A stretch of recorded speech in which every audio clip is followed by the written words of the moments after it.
বিসমিল্লাহির রহমানির রহিম। আসসালামু আলাইকুম। সুপ্রিয় শিক্ষার্থী বন্ধুদেরকে আজকের এই ভিডিওতে স্বাগতম। আজকে আমরা জিএসটির 5th স্টেপ নিয়ে কথা বলবো। পাশাপাশি যারা এখনও ওয়েটিংয়ের 3, 4, 5, 6, 1, 2 এরকম কাছাকাছি পজিশনে আসছে বাট সাবজেক্ট আসে নাই, এই মুহূর্তে আবার জিএসটি ঘোষণা করছে যে 5th স্টেপটা হবে সর্বশেষ স্টেপ, এরপরে কোনো মাইগ্রেশন স্টেপ আর দেওয়া হবে না। এই মুহূর্তে যাদের ওয়েটিংয়ের 2, 4, 5, 6 বা খুব কাছাকাছি সংখ্যায় আছে তাদের ক্ষেত্রে করণীয়টা কি, সে বিষয়টা নিয়ে আজকে আমরা আলোচনা করব। তো 5th স্টেপে যাদের সাবজেক্ট এবং বিশ্ববিদ্যালয় আসছে তাদের প্রাথমিক ভর্তি সম্পন্ন করতে হবে এবং ফি প্রদান করতে হবে। সেটা হলো 25/7/2025 থেকে 27/7/2025 রাত্র 11:59 পর্যন্ত।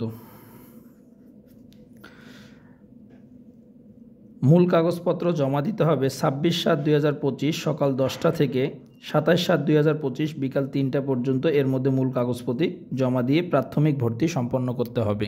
কেউ যদি প্রাথমিক ভর্তি সম্পন্ন না করে, প্রাথমিক ভর্তি বলতে আমরা যেটাকে বুঝি ফি প্রদান এবং কাগজপাতি জমা, দুটার একটা যদি কমপ্লিট না করে তাহলে সেক্ষেত্রে তার জিএসটি ভর্তি প্রক্রিয়া থেকে সে ছিটকে পড়ে যাবে। অতএব প্রাথমিক ভর্তি সম্পন্ন করতে হবে।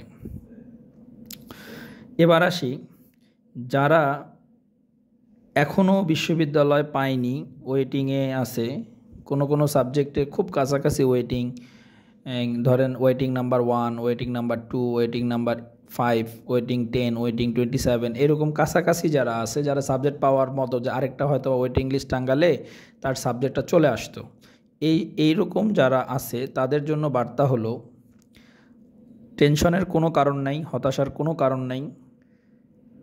পঞ্চম ধাপে ভর্তির যে ধাপটা দিছে, এই ধাপের পরে আমাদের চূড়ান্ত ভর্তি কমপ্লিট হবে। তার মানে সর্বশেষ পর্যায়ের পরে আমাদের যে ধাপটা আসবে সেটা হলো চূড়ান্ত ধাপ, চূড়ান্ত ভর্তি প্রক্রিয়া। এখন চূড়ান্ত ভর্তি প্রক্রিয়া জিনিসটা কি? চূড়ান্ত ভর্তি প্রক্রিয়া মানে যার যে ইউনিভার্সিটি আসছে সেই ইউনিভার্সিটিতে সে পুরোপুরিভাবে কাগজপাতি জমা, টাকা পয়সা আরও কিছু টাকা লাগবে, সেগুলো সম্পন্ন করতে হবে, বা যে নির্দেশনা দিবে সেই নির্দেশনা অনুযায়ী ভর্তি প্রক্রিয়া সম্পন্ন করতে হবে। এটাকে চূড়ান্ত ভর্তি বলা হচ্ছে। তার মানে এই চূড়ান্ত ভর্তি কমপ্লিট করার পরে আর মাইগ্রেশন হবে না। চূড়ান্ত ভর্তি কমপ্লিট হয়ে যাওয়ার পরে যদি আসন ফাঁকা থাকে তাহলে সেক্ষেত্রে ইউনিভার্সিটি টু ইউনিভার্সিটি ইন্ডিভিজুয়ালি ওনারা গণবিজ্ঞপ্তির মাধ্যমে স্টুডেন্ট ভর্তি করাবে। এখন সিট ফাঁকা হবে কি হবে না, দেখেন, একটা স্টুডেন্ট রাজশাহী ইউনিভার্সিটিতে নিচের দিকে সাবজেক্ট পাইছে, সে কিন্তু জিএসটি তো কাগজপাতি জমা দিয়ে রেখে দিছে।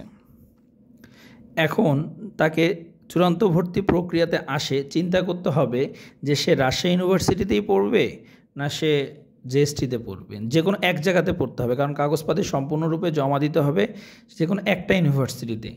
যদি রাজশাহী ইউনিভার্সিটিতে সে পড়ে তাহলে জিএসটির ক্ষেত্রে সিটটা কিন্তু তার ফাঁকা হয়ে যাচ্ছে, আবার জিএসটিতে যদি পড়ে তাহলে রাজশাহী ইউনিভার্সিটির ক্ষেত্রে সিটটা ফাঁকা হয়ে যাচ্ছে।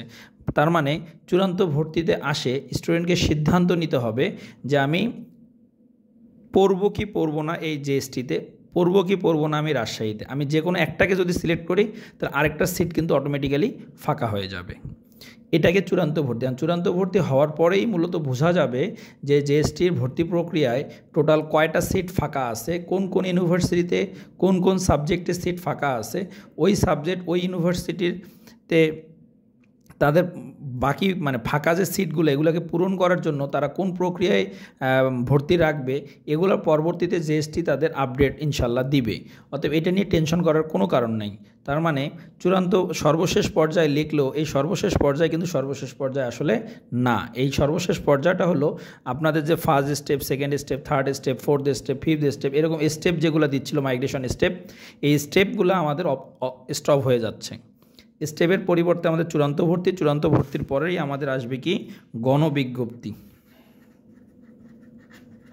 অতএব যারা ওয়েটিংয়ের খুব কাছাকাছি আছে তারা টেনশন করার কোনো কারণ নাই, ইনশাল্লাহ একটা সাবজেক্ট পেয়ে যাবেন। বিশেষ করে যারা ওয়েটিংয়ের খুব কাছাকাছি আছেন তাদের ক্ষেত্রে সম্ভাবনা অনেক বেশি যে সাবজেক্ট পাওয়ার ক্ষেত্রে। তো আশা করি জিএসটির এই আপডেটটা থেকে আপনারা কিছু ধারণা পাইলেন, এবং অনেকেই হতাশাগ্রস্ত, অনেকেই মেসেজ করছিলেন যে সর্বশেষ পর্যায়ে আর মনে হয় জিএসটি কোনো ওয়েটিং লিস্ট টাঙ্গাবে না। এটা আসলে এটা টেনশনেরই বিষয়, বাট এটা টেনশন করার কিছুই নাই, কারণ চূড়ান্ত ভর্তির পরেও আমাদের একটা স্টেপ বাকি থাকে, সেটা হলো গণবিজ্ঞপ্তি, সিট ফাঁকা থাকার সাপেক্ষে। অতএব এটা টেনশনের কোনো কারণ নেই। তো আজকে এই পর্যন্ত, আল্লাহ হাফেজ।